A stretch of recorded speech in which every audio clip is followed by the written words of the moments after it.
अस्सलामु अलैकुम। वालेकुम अस्सलाम बाबा। तुम क्या कर रहे हो आमिर? मैं बस नबियों की पुस्तक पढ़ रहा था। क्या मैं देख सकता हूँ? बिल्कुल, ये लीजिए। नबी की कहानियाँ, माशाअल्लाह। बाबा, क्या आज आप मुझे नबी सलेह की कहानी सुनाएंगे?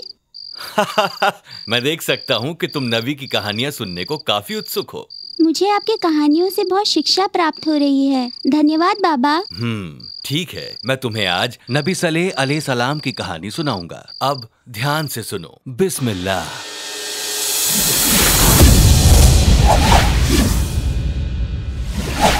कहानी नबी सलेह अलैहिस्सलाम की। अल्लाह ने मूर्ति पूजा के चलते आदि क्षेत्र को धराशायी समुदाय के लोग शक्ति और संपन्नता प्राप्त करने में सफल हो गए थे। आद लोगों की तरह ही थामूद के लोग बहुत परिश्रमी थे और उत्कृष्ट शिल्पकार भी। अपने पूर्वजों की ही तरह उन्होंने भी पर्वतों पर इमारतें बनाई और वो सुंदर मकानों में रहते थे। उनकी धरती बहुत उपजाऊ थी, इसलिए फसल बहुत अच्छी होती थी। लेकिन जैसे ही उनकी भौतिक स्थिति अच्छी हुई, उन पर शैतानी प्रवृत्ति हावी हो गई। समुदाय के लोग अल्लाह सुब्हानल ताला के प्रति श्रद्धावान नहीं थे। वो अल्लाह की इबादत नहीं करते थे। धनवान और भोगी विलासी उत्पीड़क बन बैठे। समुदाय के लोग अल्लाह की इबादत की जगह मूर्ति पूजा करने लगे।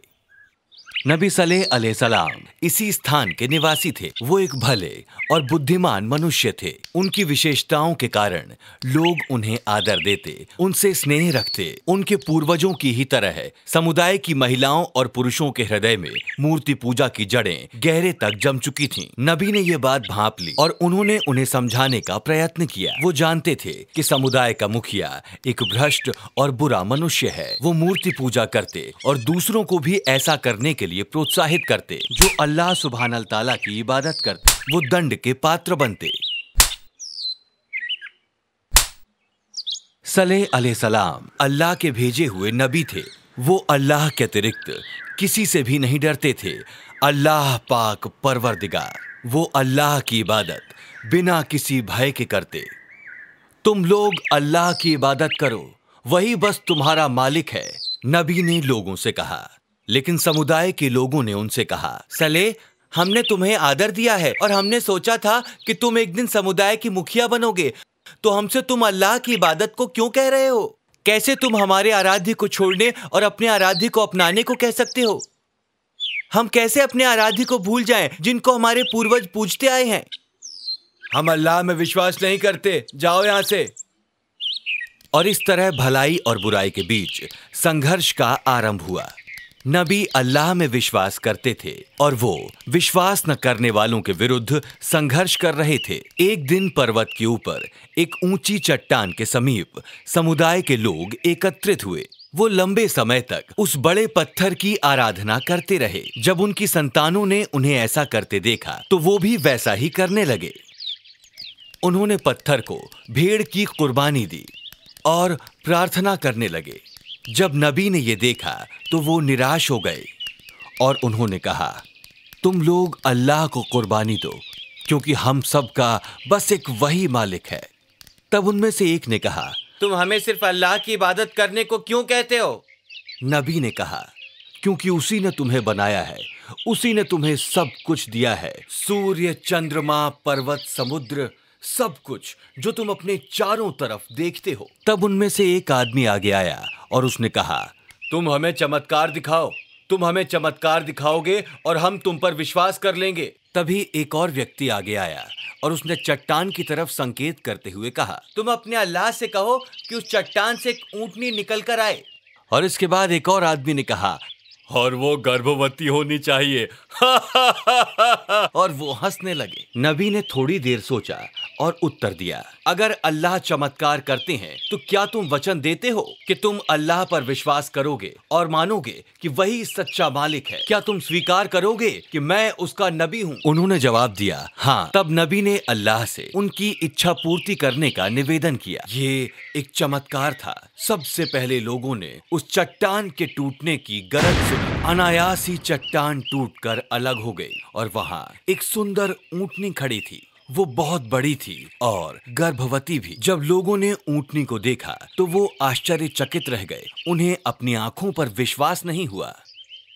कुछ लोगों ने जो देखा उसे सत्य जाना और कुछ जो धनवान और शक्तिशाली थे उन्हें ये जादू टोना मालूम हुआ। नबी ने उस ऊंटनी के समक्ष प्रणाम किया क्योंकि उन्हें विश्वास था कि वो अल्लाह की शक्ति का प्रतीक है। कुछ अन्य लोगों ने भी ऐसा ही किया क्योंकि उन्हें भी अल्लाह की शक्तिशाली उपस्थिति पर विश्वास हो गया था। ये चमत्कार एक शक्तिशाली प्रमाण था कि अब तक नबी जो कह रहे थे वो सच है।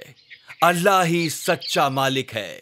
लेकिन इतना कुछ होने पर भी अल्लाह पर विश्वास करने वालों की संख्या बहुत कम थी। अन्य लोगों के मस्तिष्क अभी भी भ्रष्ट थे और उन्होंने अल्लाह सुब्हानल ताला का अस्तित्व स्वीकार करने से मना कर दिया। वो ऊंटनी नबी सल्लल्लाहु अलैहि सलाम के संदेशों का प्रतीक बन गई, प्रतीक अल्लाह सुब्हानल ताला की। 3 दिनों के पश्चात ऊंटनी ने एक नन्हे शावक को जन्म दिया। वो हरदम अपनी माँ के पीछे रहता, निश्चिंत होकर चलता और ऊंटनी उसकी ओर दुलार से देखती।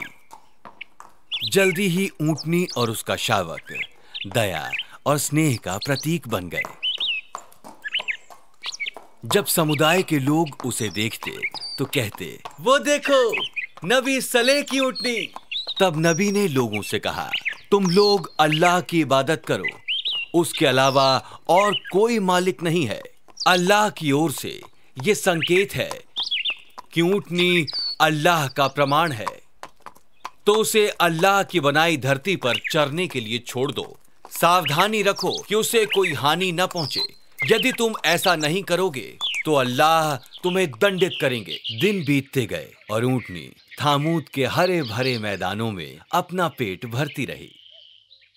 वो घाटी के पौधों को खाती और कुएं के पानी से अपनी प्यास बुझाती। ऊंटनी बहुत बड़ी थी और वो बहुत सारा पानी पीती थी। जब वो कुएं से पानी पीती तब कोई पशु या अन्य व्यक्ति कुएं के पास नहीं जाते। ऊंटनी अपने बच्चे का प्यार से पालन पोषण करती और उसे अपना दूध पिलाती। जब थमूद के लोगों ने दूध देखा तो उनके मुंह में पानी आ गया। वो नबी के पास पहुंचे। ऊंटनी का दूध वरदान हो सकता है, उन्होंने कहा। उसका शावक उसे पूरा नहीं पी सकता, इसलिए आप हमें उसके उपयोग की अनुमति दें।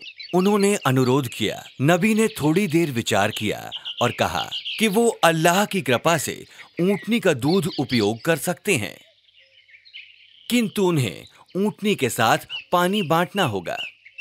उन्होंने उनसे कहा कि एक दिन वो उसका दूध उपयोग कर सकते हैं जब वो कुएं से पानी पी रही हो, और दूसरे दिन दूध उसके बच्चे के लिए छोड़ दें।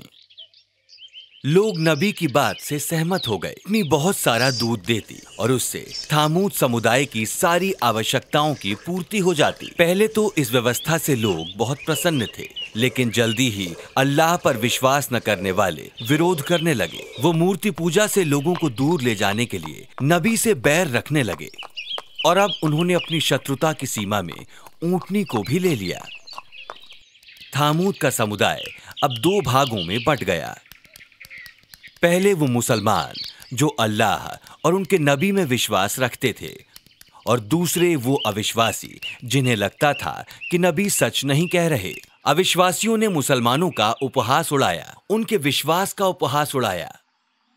क्या तुम्हें लगता है कि सलेह अल्लाह का नबी है? हाँ, हमें उनकी बातों पर विश्वास है, उन्होंने कहा। हमें विश्वास है कि अल्लाह ही सच्चा मालिक है। किंतु अविश्वासियों ने अल्लाह सुब्हानल ताला को स्वीकारने से मना कर दिया। वो थामूद के धनवान और शक्तिशाली लोग थे। उनमें से कुछ नबी के भी विरुद्ध थे। वो जानते थे कि नबी उनके विश्वास के लिए संकट का कारण हो सकते हैं।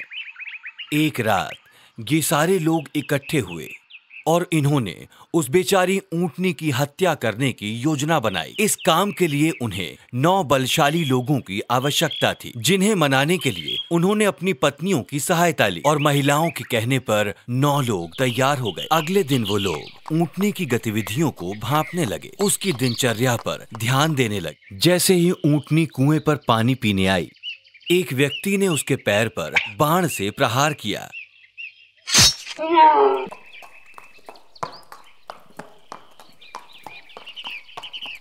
ऊंटनी चीत्कार उठी और उसने दौड़ना आरंभ किया, लेकिन पैर में बाण लगा होने के कारण बेचारी ऐसा नहीं कर सकी।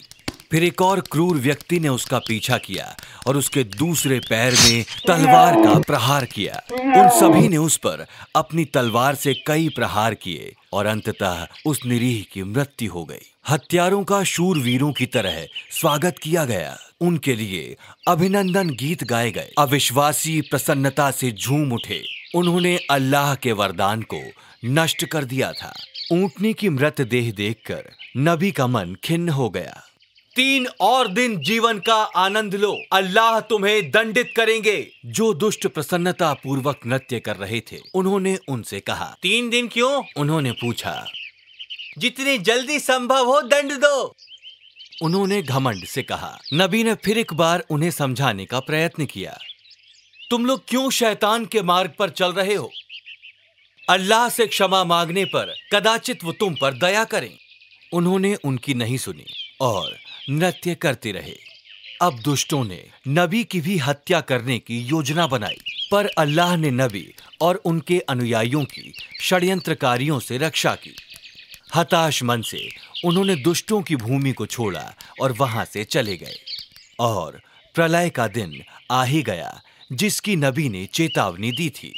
अविश्वासी अपने पत्थर के बने घरों में सुरक्षित अनुभव कर रहे थे। अचानक बिजलियां कड़कने लगीं। भयंकर भूकंप आया, जिससे धरती कांपने लगी और थामूद के पशु और लोग मरने लगे। ना ही उनकी इमारतें और ना ही उनके पत्थर के घर उन्हें सुरक्षा प्रदान कर सके। थामूद के सारे अविश्वासियों की इसके पहले कि लोग कुछ समझ पाते, थामूद में सब कुछ धराशायी हो गया। केवल वही लोग बचे जो अल्लाह सुब्हानल ताला में विश्वास रखते थे, क्योंकि वो वहां से जा चुके थे। घमंड और अविश्वास उनके प्राण नहीं बचा सके और ना ही उनकी बनाई मूर्तियां। उनकी बनाई बड़ी और ऊंची इमारतें भी उन्हें सुरक्षित नहीं रख सकीं। अल्लाह ने निरंतर उनका मार्गदर्शन किया, लेकिन अविश्वासियों ने उनकी एक नहीं सुनी। अल्लाह सुब्हानल ताला सबसे दयालु और सबको क्षमा करने वाले हैं, किंतु हमें उसकी चेतावनियों की उपेक्षा नहीं करनी चाहिए।